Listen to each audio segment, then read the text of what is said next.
Hi, everyone. Welcome. I know folks are joining as we get started. I'm Beth Griffiths, and along with Janet Kaufman, I share the role of Associate Directors for Policy Programs at IHPS. And we are thrilled to continue this collaboration between the Institute for Health Policy Studies and the CTSI Impact Program as we continue in our webinar series. As many of you may know from attending prior, we have previously done a number of sessions on how to impact the policy process. And this year, we're doing more of a Health Policy 101 series. In that vein, we're very honored to have Dr. Elizabeth Askin joining us today to talk about alternative payment models. I'll introduce her in a moment, but before I do, please feel free to put questions in the Q&A as you think of them, and I'll moderate a discussion at the end. Also, a heads up, our next webinar will be on April 9th from 12 to 1, as always on Zoom. Dr. Beth Mertz will be giving an overview of the healthcare workforce. Please also mark your calendars for the afternoon of May 8th, where we will have an in-person workshop on how to effectively meet with policymakers. That'll be a couple of hours and much more interactive. Those workshops have been selling out fast, so although they're free, but the registration is limited. So please keep your eye out for that and save the date if you're interested in attending. So without further ado, again, please put your questions in the Q&A. This session will be recorded as always and available on the IHPS website and linked from the Impact website as well. So I'm going to go ahead and introduce Dr. Askin, who's also a good friend to me. Dr. Askin is Associate Professor of Medicine at UCSF and a primary care internist, has been for a number of years. She has been at UCSF, where she was also the medical director for risk capture in the Office of Population Health, as well as the director of quality improvement for the Division of General Internal Medicine. Dr. Askin has a real interest in health policy and particularly in explaining complicated policies such as today's topics, and also around drug pricing to a more general audience. She's co-authored the book, The Healthcare Handbook, a primer for understanding the US healthcare system, which had a third edition published in 2023. She also serves as a mentor in the Society of General Internal Medicine Leadership and Health Policy program. So thrilled to have her join us today. And without further ado, I'll turn it over to Dr. Askin. Thank you so much, Beth. Can you just confirm you can see and hear me okay? Yes, everything looks great. Okay, great. Well, then my slides are already shared. Thank you so much for having me. I am going to do my best with kind of a big, complicated topic to give you sort of the bottom line. Some of you might know a lot about this. Some of you might not know what a lot of the acronyms I mentioned are. So I'm going to do my best to sort of explain those and give high-level overviews. I'm going to go through background to, sort of alternative to what. And then talk about the conceptual model of value-based payment, data on our current landscape, and then a little bit of an evaluation of alternative payment models so far. My disclaimer is I have no disclosures for sure, but this is, again, a broad overview and will surely contain many simplifications and oversimplifications. So please, keep putting things in the chat. Okay, so then background. When you talk about alternative payment models, it sort of begs the question, alternative to what? So it's hard to learn about the innovation of alternative payment models without knowing more about what came before. So first, just very basic. It's important to remember that there are many types of paying physicians or APPs and hospitals, and APPs are NPs and PAs. At the most basic level, you can prepay, you can pay after the fact. The payer, typically a health insurance company, but not necessarily, can also have different levels of involvement in setting those payments and in putting those payments to getting them to the person to be reimbursed. For the majority of care in the US, insurance negotiates a fee, which then gets paid after the service is rendered, which is called fee for service. So the basics of fee for service, this is what I might call the acronym parade. So basically, outpatient services are defined by a CPT code. You can think of this as like a little dictionary, that picture I have in the upper right, that defines any possible service you could give. Doing a pregnancy test, doing a colonoscopy, talking to someone about their obesity, all of that has a CPT code. On the flip side, inpatient services are defined by a DRG code, something similar concept. The use of those codes by any provider is justified by a medical diagnosis, and medical diagnoses are defined by an ICD-10 code. Payers, generally insurance companies, reimburse a bill based on fees that have either been negotiated, as with commercial insurance, or they've been published to a defined fee schedule, such as with Medicare.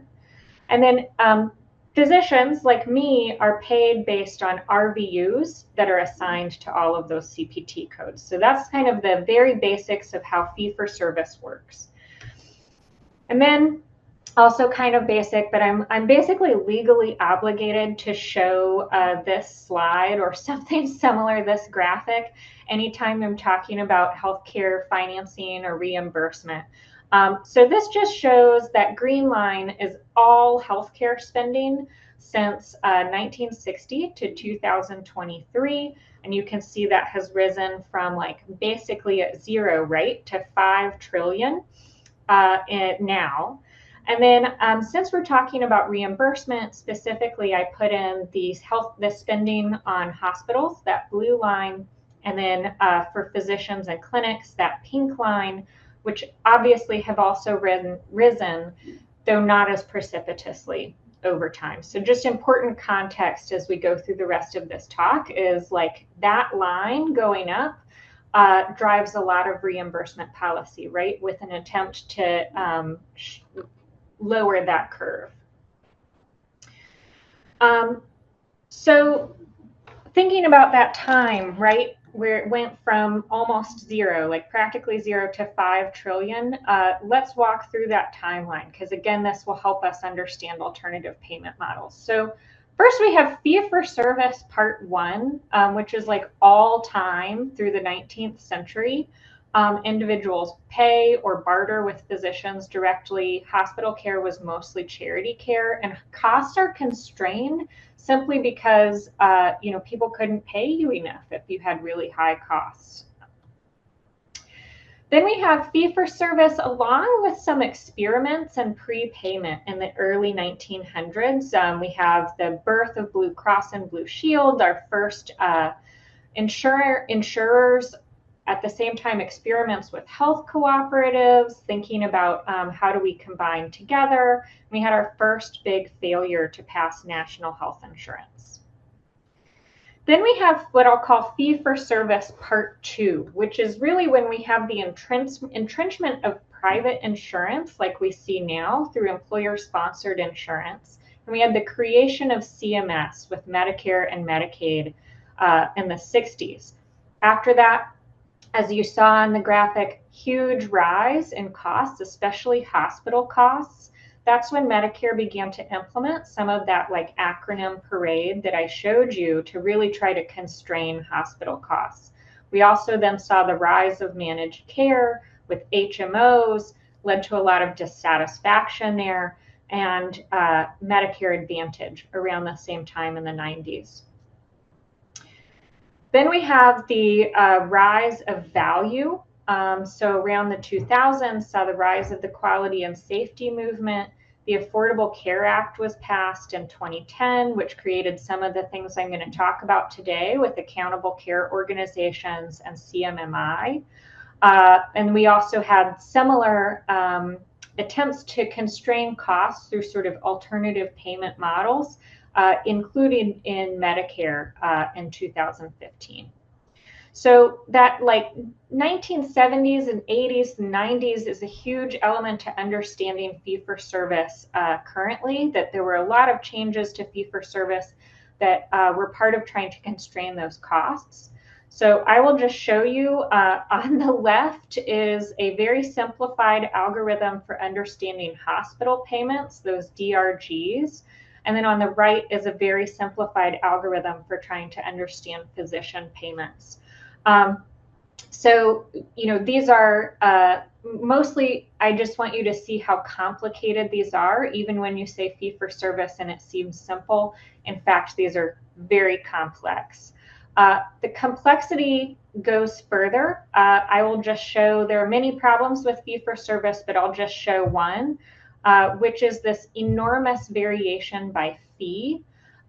So this right here is just showing each of these bars is for a joint replacement for hip and knee surgery, the range of how much it might cost in each of these geographic regions based on different plans. Because like I said, Medicare might give a fee schedule where they say, well, here's how much we pay for a knee replacement, whereas all these different commercial insurers will actually negotiate their fees. And so you can have wildly different amounts of payments. Another example of that is how this actually falls on the patients as well. So this is all Blue Cross. So these are all with the same insurer with multiple different plans. A pregnancy test can cost from $18 to $93. And then that pregnancy test, if you paid out of pocket, would just be $10. So this is to give just like a tiny sliver of fee for service, what the alternative payment models are an alternative to. The sort of chaos that comes from that. So in a nutshell, chaos reigns. This is from my favorite health economist. Definitely recommend any of his writing. Just to say these negotiated rates, a hospital can get reimbursed different amounts for the same service by different payers. A payer can pay different amounts for the same service at different hospitals in the same city. A payer can pay different amounts for the same service at the same hospital based on different plans, like I just showed. So in a reaction to all of this, which is like we might be paying $98 for a pregnancy test, right? And they might not even be giving quality care. We have the rise of value-based payment and alternative payment models that said, instead of just paying these like crazy negotiated fees for all these different services, let's think more globally about paying for value. So an alternative payment model is sort of a catch-all term that really overlaps quite significantly with this value-based care or value-based payment, I should say. And the concept of value is, again, like you're giving a quality level and a service, right? And the value should also be thinking about, well, what does that really cost? Again, if you had that $98 pregnancy test and you gave kind of a crummy service at the same time, that's going to seem much worse than that $18 pregnancy test with really quality care. So you can see my funny little stick figures here. Previously the provider would just say, well, you owe us $2,000 based on the services we provided. And now the payer says, well, wait, not so fast. Like, what are the quality metrics? What quality care are you giving? And also, that's way more than we would expect those patients to cost. Like, how is that compared to your cost targets? So just like conceptually, that's where the alternative payment model comes from. We can organize a sort of chart or directional arrow in terms of how much of an alternative payment you really give. So this is from what's called volume to value. This is from the HPC LAN framework that really puts out a lot of information on alternative payment models. And you can see sort of going from the left with that orange category, that's pure fee for service, no risk on the side of the provider, all the way to the right-handed side, that green category, which is totally population-based payment. So in between there, you're kind of creeping up to more risk and more population-based. So we have our fee-for-service in orange. In red, we have fee-for-service that is linked to quality and value. So thinking more about paying for reporting certain data or penalties for not reporting data, largely having to do with quality. And then you have pay for performance, which is more bonuses on top of the fee for service for quality performance.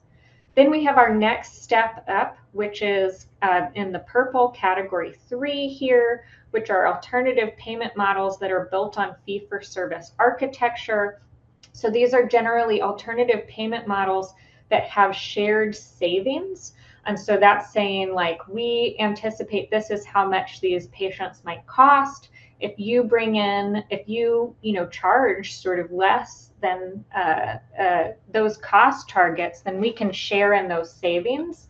That's category A there, 3A, and 3B is looking at, well, if you're going to share in those savings, you have to share in the losses as well. So you're taking on more financial risk in that as a provider in that. And then last in green, we have these population-based payments.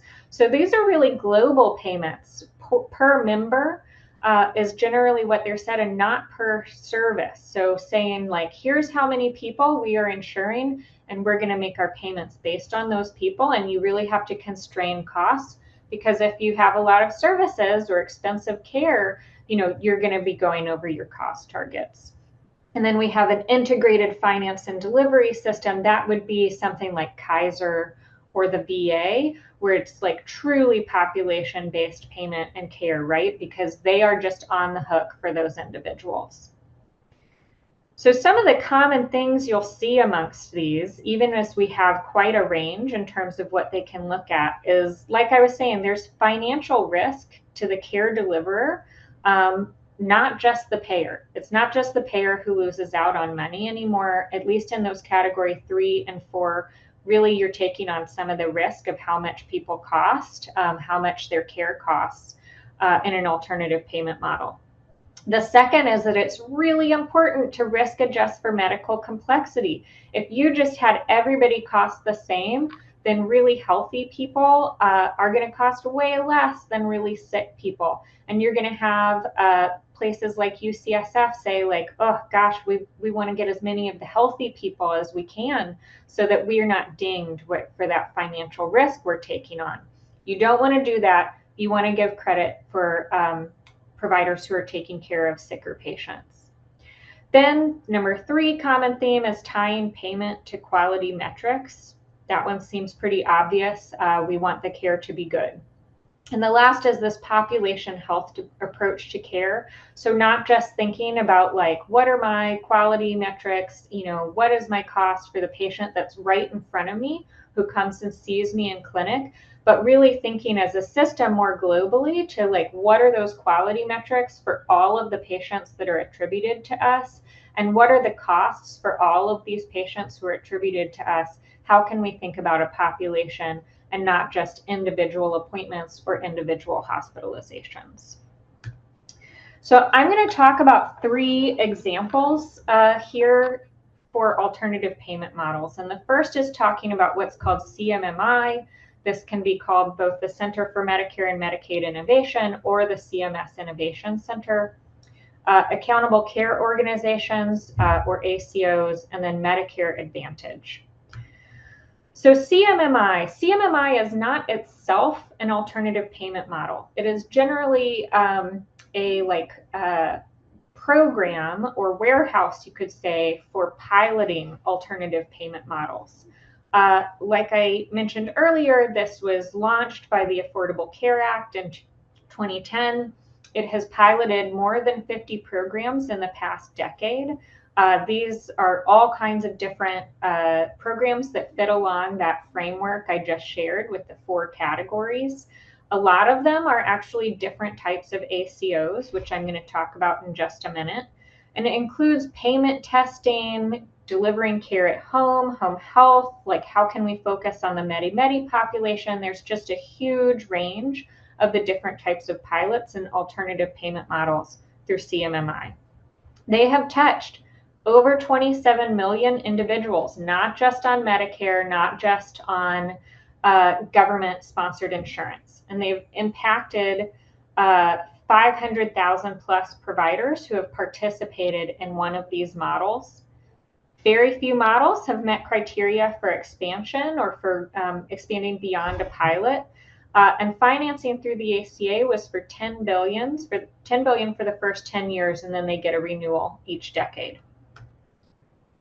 So next, ACOs, which again are a lot of what CMMI is doing. Accountable care organizations, a little bit loose definition. They are groups of physicians, hospitals, or other care providers. I would say generally either a hospital-based ACO or a physician-based ACO that voluntarily agree to be held responsible by a payer for cost and quality of care. Mostly, but not all, these are primary care-based, even for a hospital-based system. Some are health system-based, others are physician-based. Attribution, so like who are your patients as an ACO, is either geographic or use-based or sometimes condition-specific. It's usually retrospective, looking at, like, for instance, at UCSF, who actually came to UCSF for their care. And patients themselves are not constrained in whom they see. So this is not like an HMO. It's not like Kaiser. Patients remain free to go wherever they want, but it is that hospital or provider-based system, the ACO, that is still on the hook for their care or for their spending. And then on that note, total spending matters. It doesn't matter where that patient received their care. So they can go all over again, but if they are attributed to you, let's say UCSF, for example, then that matters. And then I've underlined here benchmark. So the benchmark is so important to an alternative payment model because you are basically guessing how much that load of patients, that population of patients is going to cost, setting a benchmark with that estimate, and then that is what you are held to. So in an ACO, you get that benchmark, you still receive your fee-for-service payments as usual, but then if it's a little bit can be mixed there, right? Because some of those might be payments that you and your health system have put out and tried to get paid for. But if that spending goes over your benchmark, then you have either what's considered savings or a loss compared to the benchmark. Risk adjustment also affects your benchmark. Cannot emphasize enough for an alternative payment model like an ACO, how much benchmarking and risk adjustment determines your success. More on ACOs. So just many of you might have heard of Medicare ACOs. MSSP is the most popular one, but is really just one of many. These are voluntary. UCSF has had this in the past. They're very easy to enter. They've been popular. There's very little prescriptive regulation on providers. Again, this is a contrast to the HMOs of the 1990s. And it is possible, it has been possible to enter with the promise of shared savings only, what's called upside risk, without any risk of loss, what's called downside risk. Benchmarking, again, determines your shared savings or loss. It is all important. And quality metrics really help determine your amount of savings in these Medicare ACOs. So it's more of like a multiplier. Just to note, commercial and Medicaid ACOs both exist. They are different from Medicare ACOs. Every ACO is a little different.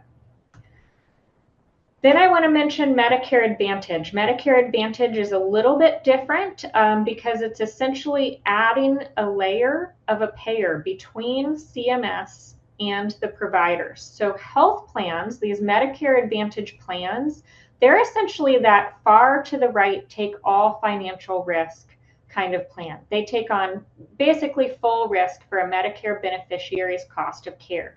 They get population-based payments with quality bonuses from CMS. They are then this middleman, this extra layer between CMS and the care providers because they function as the health insurer for that patient population based on those population-based payments they've gotten from CMS. And so they might choose to pay care providers actually anyway. There's a range of payment structures that Medicare Advantage plans engage in, ranging from fee-for-service to full population-based payments as well. And just to note, that's the same idea with managed Medicaid, which represents about 70% of Medicaid patients across the nation. So again, Medicare Advantage is really where we see the most of that like full population-based payments, but they are sort of this funny in-between middleman between CMS and care providers. So let's give a little bit of data on those 3 breakdown examples. So we'll start with national data. Interestingly, even though fee-for-service is still kind of the law of the land, it is actually pure fee-for-service is already the minority of healthcare payment in the United States. So again, you see these colors. In orange, pure fee-for-service is 38% of all payment. In red is that fee-for-service with a link to quality and value. In purple is that sort of ACO type fee-for-service architecture with this like promise of shared savings and losses. And that's combining both those who take only upside risk and 16%, and those who can share in the losses as well with downside risk is 14%. And then you can see total of about 14% for those population-based payments with the most risk, most financial risk, I should say, in green. And there, my little red arrow at the bottom is to pull out like total, how much payments are associated with downside risk, where the care provider themselves could lose out. And so that is 28.5%. And I will say I gave a similar talk 2 years ago, and that was at 18%. So a growth in the number of APMs that are taking on downside risk for sure. Now, how does that break down? So this, let me orient you for just a second. So this is looking at the downside risk. So far on the left is all lines of business. So that's basically all spending. The 54.8% is like everything that involves like just fee for service, maybe with a link to quality and value. And then we have that purple category broken down into the upside risk only is pale, downside risk is darker, and then we have our green population. So you can see the top 2 bars there are really where are we looking at downside risk. And you can see for most, especially commercial, they're really still looking at fee for service, really still not moving to alternative payments.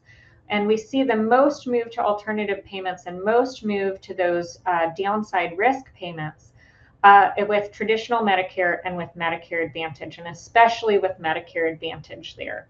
So just calling out Medicare Advantage, again, they take on the full risk, and then they are passing that risk on with the providers that they contract with in terms of the downside risk is at 43% of the payments that they give.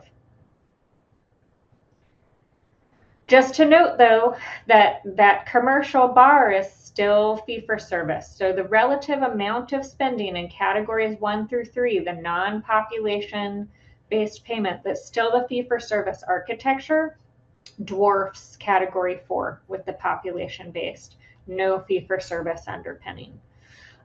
Maybe if I give this talk in a few years, that will be different.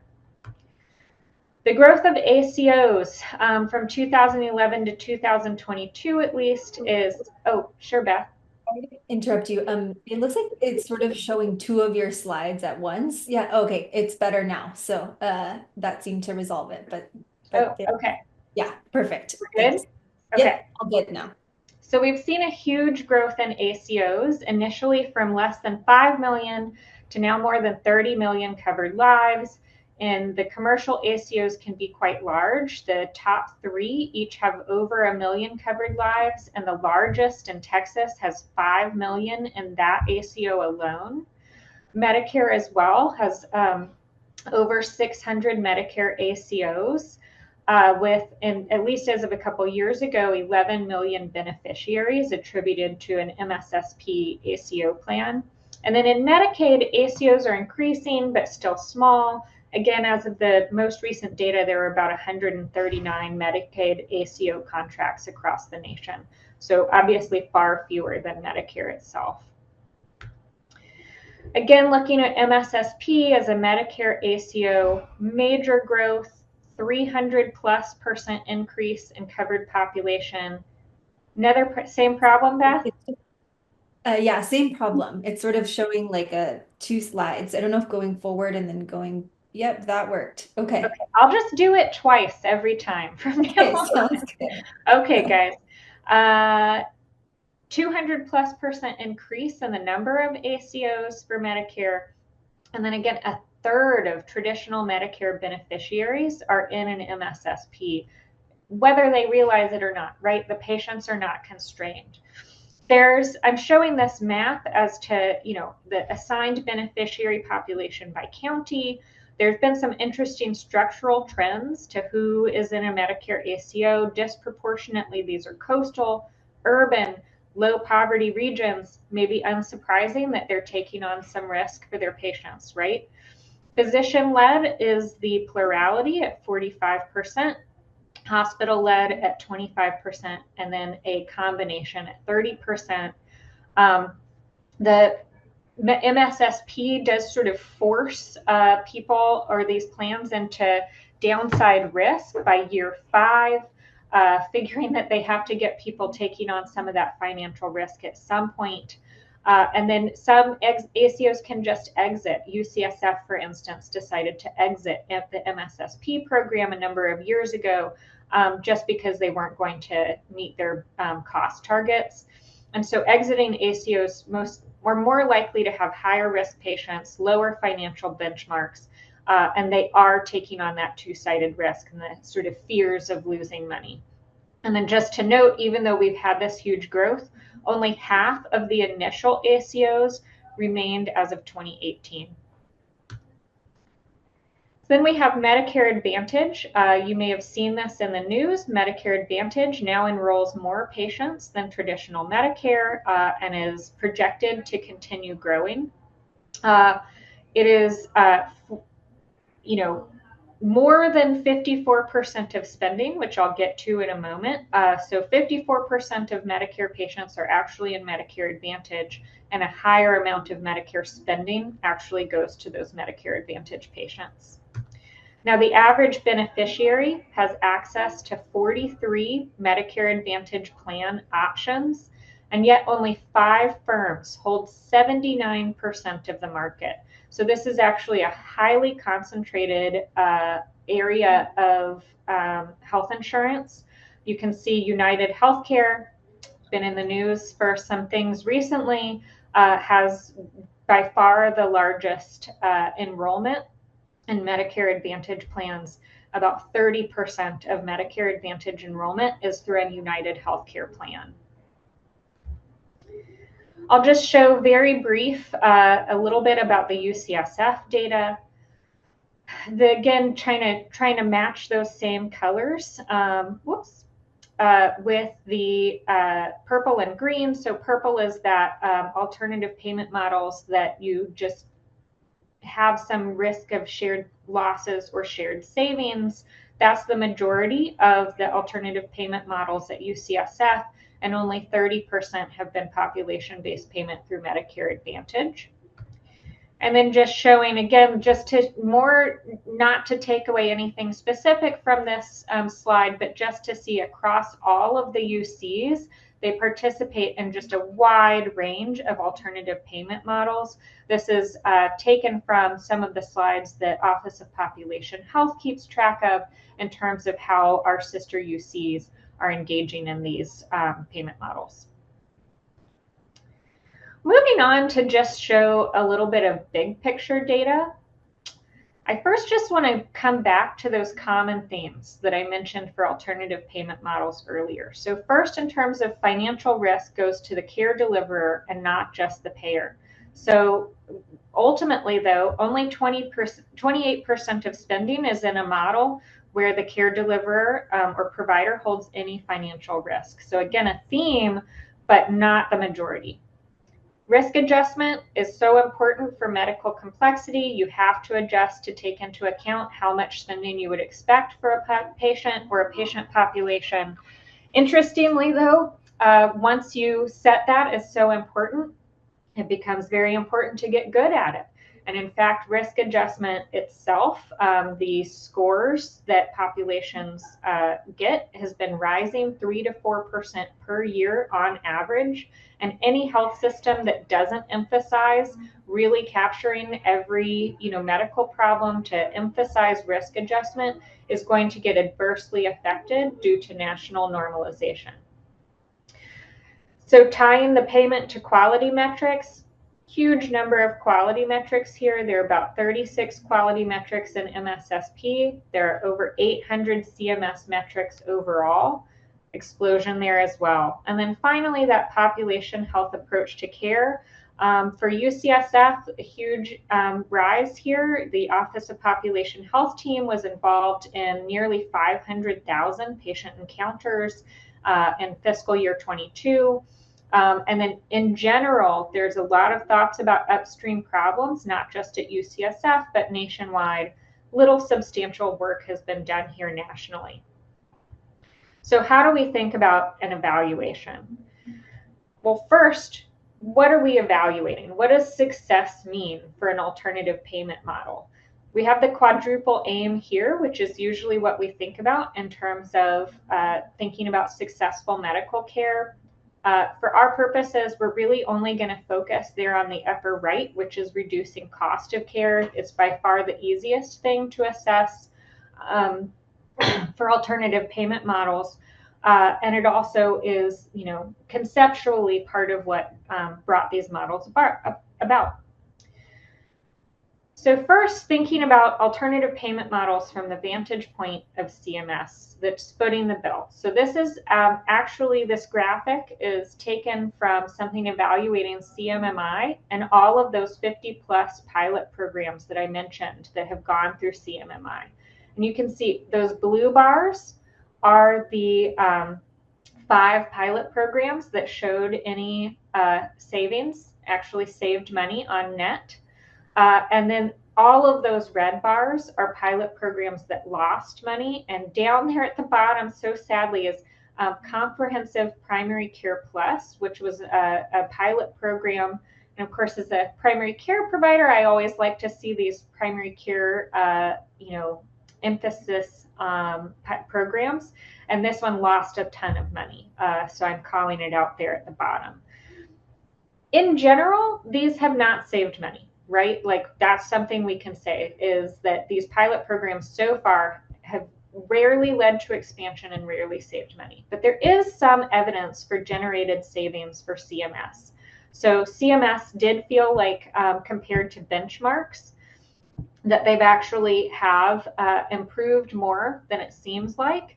And then also there's this sort of open question about whether ACOs generally contribute to knowledge gain about like how to, provide care in a better way that spills over. And when you compare it to your peers, they're actually doing better because you as an ACO are doing better as well. There are also some models that improved quality without generating savings, and we should be okay with that sometimes too, right? Like it's important to provide better care, even if that sometimes doesn't mean we're providing cheaper care. The comprehensive ESRD care model showed a decrease in emergency dialysis sessions, overall hospitalizations, and readmissions. Those are good things, even if it didn't save money. And general CMMI has plans to streamline and emphasize models that are bigger, that are mandatory, that are simpler, and that last for a longer time. Now, I will say it's certainly not clear to me how Trump's second administration is going to be viewing CMMI. CMMI is still around. For sure, there has been a lot of concern with spending and wasteful spending with the second Trump administration. And so you could say, well, they would be, Elon Musk and Doge would take, a very serious eye to this bar chart I'm showing right here. At the same time, a lot of these pilot models involve engaging with kind of a privatization scheme, you could say, like with Medicare Advantage or some of these private payers that are taking on some of these pilots as well. And so I think it is certainly unclear to me to what we will see in terms of CMMI and these pilots of APMs in the next 4 years. Just looking at ACOs as well. So this is specifically looking at MSSP or Medicare ACOs. So in the headlines, you will sometimes see in the news, like very popular headlines around how much MSSP has saved for Medicare. Important to keep in mind, those are net savings by benchmarks. In 2023, MSSP saved $2.1 billion in net savings. It's around the same, maybe going up a little bit annually. And just to put that in context, that 2.1 billion in net savings is amongst 700 billion in annual CMS spending. And then in terms of the research, this is sort of much debated. The general agreement, though, is that ACOs do lead to a modest cost savings, no matter how you slice it. Decreases in spending, again, kind of go to the spillover effect that extends beyond Medicare patients. If a hospital like UCSF is learning how to do well in an ACO, they might keep those same behaviors for non-Medicare patients. Most cost savings actually comes from a decrease in acute and post-acute care use. Those are our big spenders. And then most cost savings actually is from the physician-led ACOs, not the hospital ACOs. There's little evidence, unfortunately, in how successful ACOs succeed, more in terms of structurally which ones tend to succeed. And then looking at Medicare Advantage. So a lot of argument could be made about Medicare Advantage. I will just say, sort of alluding to what I said earlier, that spending on a Medicare Advantage is $321 higher per person than in traditional Medicare in 2019. That number has not been updated more recently, but we do have some other numbers. Payments to Medicare Advantage are estimated at about 122% of what enrollees would have cost in traditional Medicare. They have total $83 billion higher in payments, again, than they would have expected for patients in traditional Medicare. And just to note, to be fair, that higher spend has partly been due to added benefits in Medicare Advantage plans and lower out-of-pocket costs for patients in those plans. I will say, since the Inflation Reduction Act and a few other changes, some of these cost protections for patients have been evened out with traditional Medicare. And then just wanted to note, so I talked about these are highly concentrated middlemen, the importance of risk adjustment and the importance of these benchmarks. So the Department of Justice actually has come after some of these middlemen, in particular United Health, that I was saying is our biggest Medicare Advantage, in terms of enrollees. In 2022 was when there were a lot of exposés, and the Department of Justice sued United Health for fraud in terms of artificially inflating that risk adjustment so that they could look better in terms of savings and in terms of getting these payments that I'm showing here. Just this past week, there's news that this case has been ongoing, and there's news that United Health might win this fraud case. So interesting thing to keep watch on is, Medicare Advantage, like how much is this actually providing advantage to CMS? Again, an interesting place to think through how the second Trump administration might be taking an eye to wasteful spending versus preferring private administration of benefits. Then just to give a word on risk adjustment, it's such an area ripe for fraud, frankly. This is something I've worked on for years, so I've given a lot of thought about it. I will say you really can't avoid risk adjustment. If you don't do some form of risk adjustment, you are going to get providers and health systems who cherry pick, who's try to say, I'm going to try and get the healthiest patients I can so that I'm not accountable for the unhealthy patient's costs. So you've got to do something.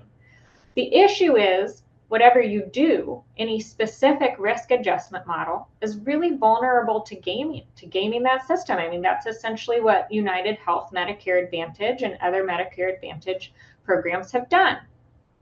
Very interesting to think through how you can design a fair and not onerous mechanism for risk adjustment, which I would say we probably simply haven't found yet.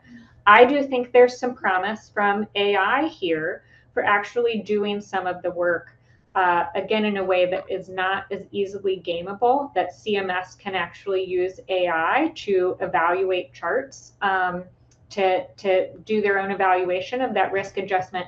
And you don't have cases of fraud where United Health, for instance, might be doing really intensive programs that distort the market. Okay, I'm aware of time. I want to give enough time for Q&A. So I will just give a couple of points here, just meta level evaluation, which I'm sort of getting to as I'm talking as well. So just viewpoint of total US healthcare. How do all these alternative payment models impact larger trends? So I would say they really drive administrative complexity and costs. So this is left out in some of those, like looking at the specific things, how much the spending is, how much the cost is. Well, how much do they actually generate? Physicians and health organizations spend $15.4 billion each year. That's about $40,000 per physician to report on performance. UCSF in particular reports on about 200 plus quality metrics every year and has an entire team, multiple FTE, who really work on this. APMs also continue a trend of consolidation and employment. If you're in private practice, it's really hard to compete with a smaller patient base. Those swings, if you have a few patients who are really expensive in a year, are much harder if you're a smaller organization with fewer patients. You also have less money to spend on admin and less money to spend on IT, all of which are extremely useful for being successful. Next, quality improvement. Yes, there's this big focus, like I said, those 200 plus quality metrics. Well, are those actually improving quality? Of 86 CMS measures, this is a quote from a study, that were relevant to ambulatory general internal medicine, what I do, only 37% were rated as valid by their method. 35% were rated as not valid, like not fair quality metrics to be holding people to, and 28% were of uncertain validity. So when you say you're improving quality of care, you really have to say, okay, are you improving quality metrics? Are those actually quality of care? And finally, how about equity? So we have this big trend. There's been historically no adjustment for social risk. And for those of us who provide care, we know this is a huge driver of both quality of care or quality metrics, I should say, as well as spending. And multiple studies have shown concern for value-based payments actually worsening disparities. So, finally, just kind of want to show, I showed that graph early at the beginning of the healthcare spending going up over time. Well, just to come back to that, I mentioned a lot of these changes with CMS, with the alternative payment models. These are an aim with reimbursement to sort of curb that spending and flatten that curve of spending. Well, when you look at this graph and you actually look at when those were instituted, it's very hard to say that these have been successful in a sort of global way. So what do we take away from this? Oh, is it not? No, Elizabeth, can you go back to the graph? Because just go back to the graph slide. Perfect. So that people can see it separately, because this is really powerful. Yeah, because I come to this saying, like, I can give you all of these different examples. I even gave you just a small snapshot of, like, where are you saving money? Like, and then you look at this and it's like, well, globally, we're not, right? And you could say, well, maybe that curve would have gone up higher if we hadn't done these things, but it's sure still going up, right? Certainly since 2010 continued to go up.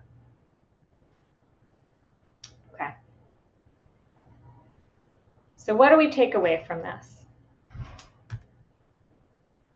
I just have really basic take-home messages. US healthcare costs too much. We have too many gaps in quality. That's definitely still true. The movement to alternative payment models, which aim to address both of those things, has had a lot of pitfalls. And any reforms, including Medicare for all, really have to contend with those same pitfalls. We can learn from mistakes, though, but our improvement of policy based on evidence may be limited by politics. That was true, throughout every administration we've had. And then my just guess is that alternative payment models are here to stay, but we should expect some shakeup with the new administration. I at least am not sure what that shakeup is going to be. So back to our outline, we talked about background and fee-for-service, alternative to what, the conceptual model of what value-based payment is, some data on the current landscape, and then an evaluation. Thank you so much.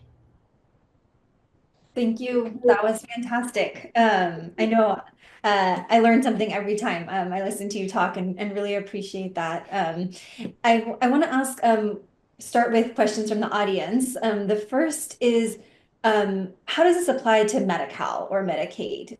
So obviously Medicare has led the way here in large part, and private insurers often tend to follow. But where is Medi-Cal specifically, or Medicaid more generally, as far as this movement to APMs?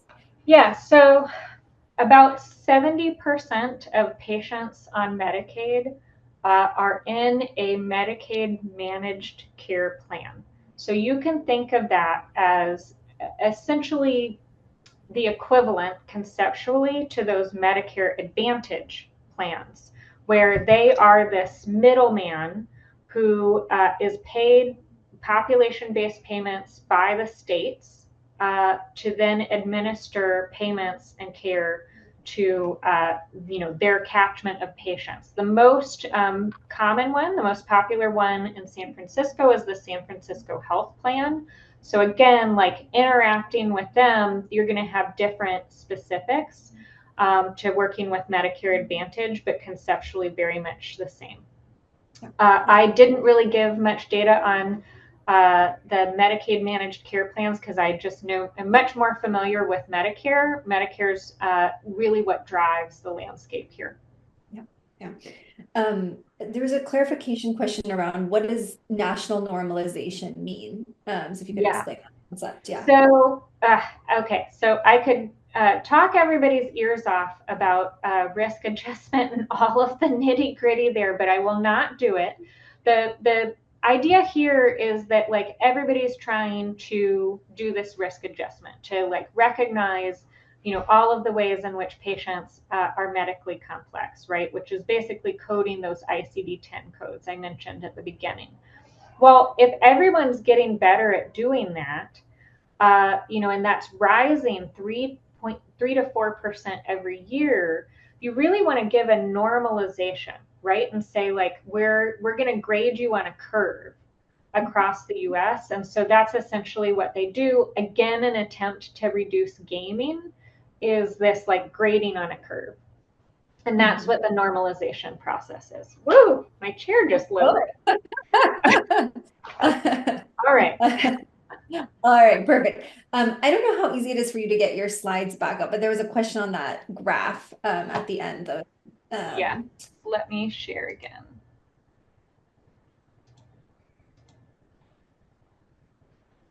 Okay. This one? Yeah, perfect. So question, the green line looks like more than the sum of the blue and the pink. Yes, that is, I didn't put in every line. There's things like pharmaceuticals, right? Home health care, post-acute care. There's all these other things that we spend money on. I didn't include those because those are not as relevant for thinking about reimbursement and alternative payment models. Absolutely, makes sense.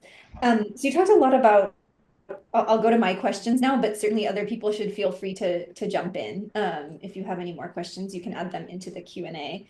So I guess big picture, does adequate risk adjustment exist right now? My opinion is no. Uh, it's interesting if you actually look into the models of, how well does our risk adjustment program actually predict risk, financial risk, right, of future spending. The best models, which, we have the best model in Medicare, is something like 13% of prediction as compared to, so because I used to think like, gosh, why don't you just go based on zip code, right? It's simple, you can't game it. Like we know that health aligns well with zip codes, but if you actually just use demographic data like that, it only predicts risk something like 8%. Wow. Right? And so 13% of prediction seems poor, but it's like the best of this like mini poor models.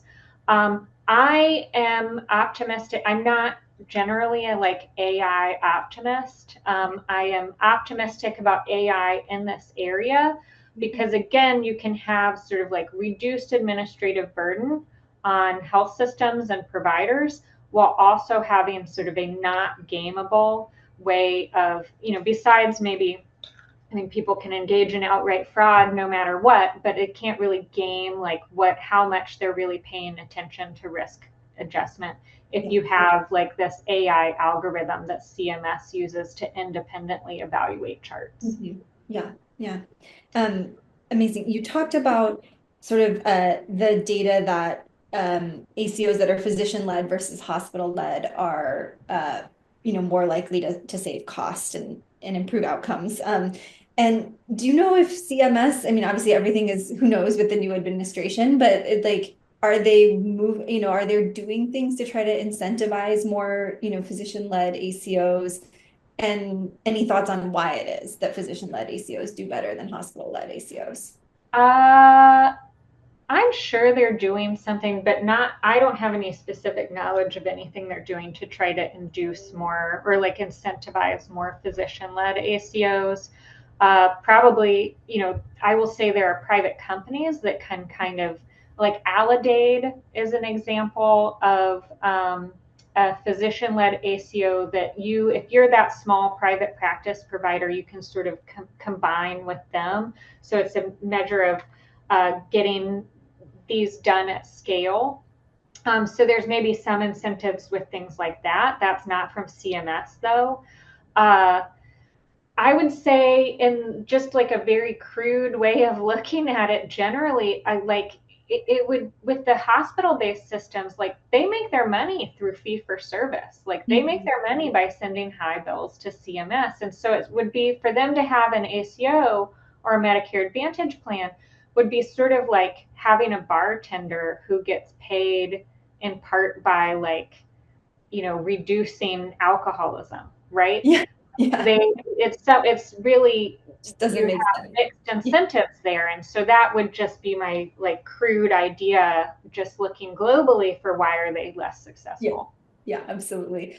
I'm gonna last question, which sort of comes off of that, which is I find like in primary care practice, if some of my patients are in an ACO and some are not, it's very hard to sort of change your practice around that. And so, if anything you have to share about data around kind of the overall practice makeup, or if CMS is doing anything in that area. I would say that's more of what's led to those spillover effects, right? Is because again, it's like very hard either as an individual physician or as a health system to just do some things for only some patients. And so I would say more frequently, and certainly this was what I tried to do with the Office of Population Health work I did, is try to change behaviors overall and say like, well, we're trying to do things that we think will be better for anyone. And so you get that spillover effect because it's just hard conceptually, like mentally too, to only do certain only care about putting in diagnoses for your patients if they're in an ACO, right? Yeah. All right. We're at the top of the hour. Thank you so much. Again, just fantastic and really appreciate you sharing your expertise with all of us. Thank you Yes, so thank much you for very much, coming. Elizabeth. Thanks. Bye, Bye. everyone. Bye, everyone.